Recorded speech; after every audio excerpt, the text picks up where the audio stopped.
पुन्हा गजाति गरवीर रसाल पुष्पै बिलव प्रमाल तुलसीदलमालतीभिः त्वां पूजयामि जगदीश्वर मे प्रसीद मृदुकालोद भवपुषपाणि समर्पयामि शेषोपचारार्थे स्तुतिपाठपूर्वकं नमस्कारं करोमि।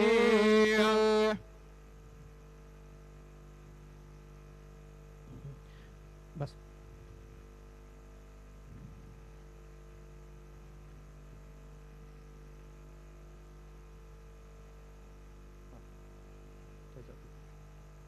एक मिनिट सर, ते पंचांग घ्या आपल्या डोक्याला लावा.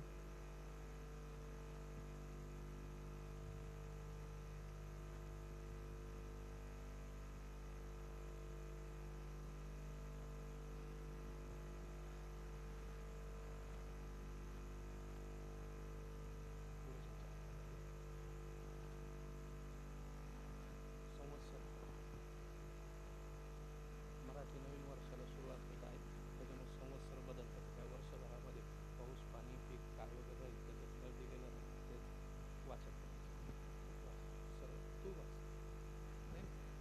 मराठी भाषा.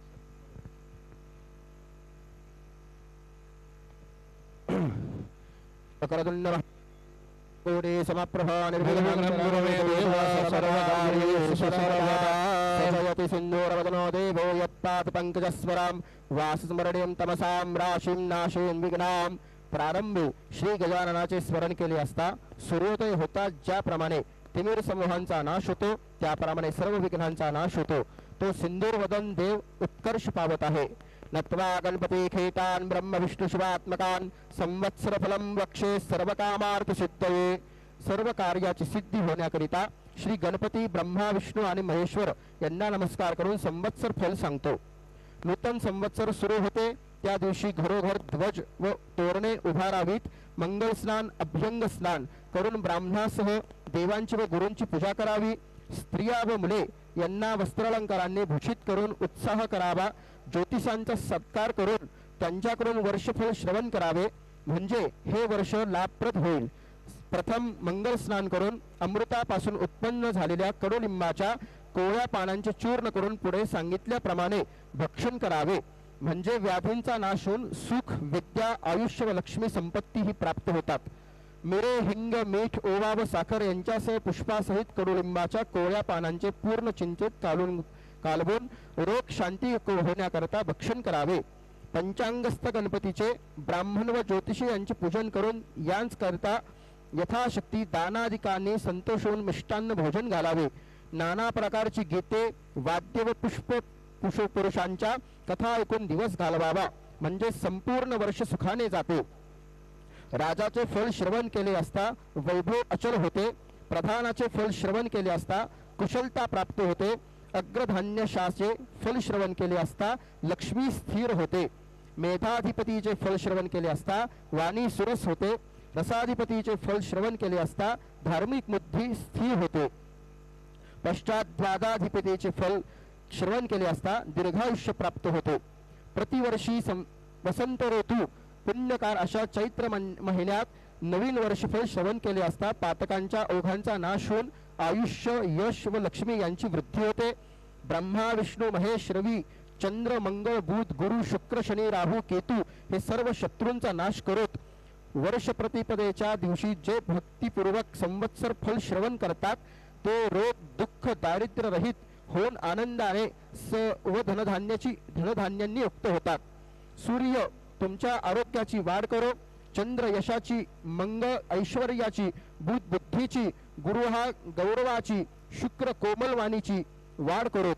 शनी आनंद व राहू बाहुबल देवो आणि केतू तुमच्या कुलाची उन्नती करो. तिथीच्या श्रवणाने वैभव स्थिर होते. वाराच्या श्रवणाने दीर्घायुष्य प्राप्त होते. नक्षत्र श्रवणाने केलेल्या पापांचा नाश होतो. योगांच्या श्रवणाने वियोग नाश होतो. कर्णाच्या श्रवणाने सर्व इच्छा पूर्ण होतात.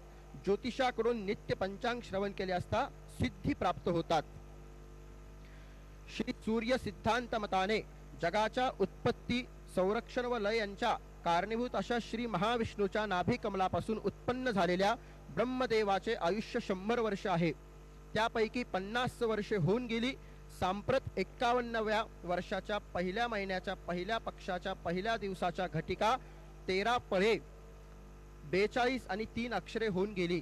4 युगे 1000 वेळा येऊन गेली म्हणजे ब्रह्मदेवाचा एक दिवस होतो. तेवढ्यात लांबीची त्याची एक रात्र असते.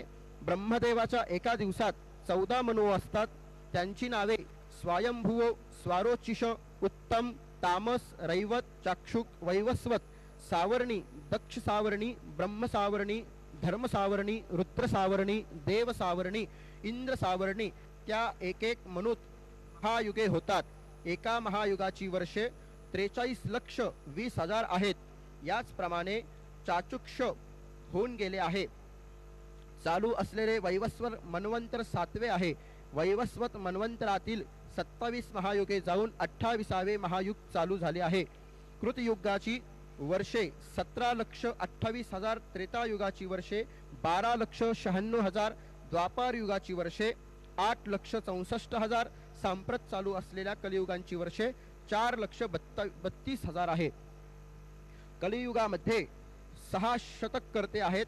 प्रथम इंद्रप्रस्थात युधिष्ठर धर्मराज झाला. त्याचा शक 3,044 वर्षे